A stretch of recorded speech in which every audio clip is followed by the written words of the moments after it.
In this video, I'm going to show you how to safely bypass one of these overhead lights. Bypassing one of these ceiling flush mounted lights is a pretty easy process. In this office, the way the circuit is wired is interesting. When the hallway lights are on and the meeting room lights are on, the office lights are always on as well. So we have a couple of employees in this office that when the hallway lights are on, they want their office lights off because they like to use these lamps instead. They say that the ceiling lights the LED lights are too bright.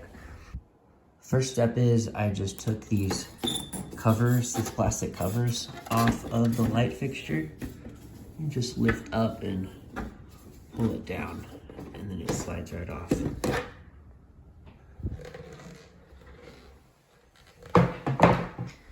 When you look in, you can see the LED strips for the light fixture. There's quite a bit of them, so it puts out a lot of lumens. It's very bright, which is effective and good for some people.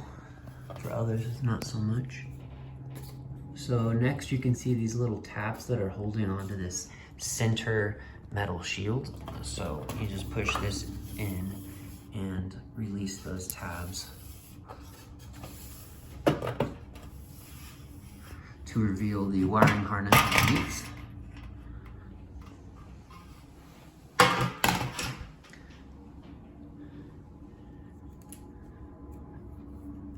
And you can see what I did to disconnect to turn off the light. So let me connect these so that it comes back on.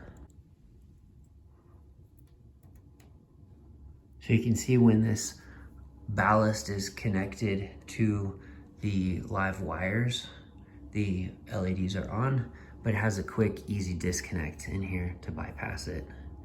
So just separate these two. Alternatively, I could take this panel off and then in the Romex, I could separate the black and the white wires from the light fixture itself.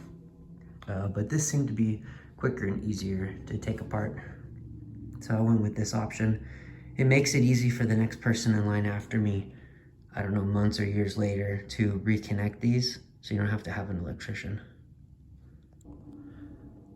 So to close it back up, I just put this center guard back on, and then I'm gonna just place the light cover back on.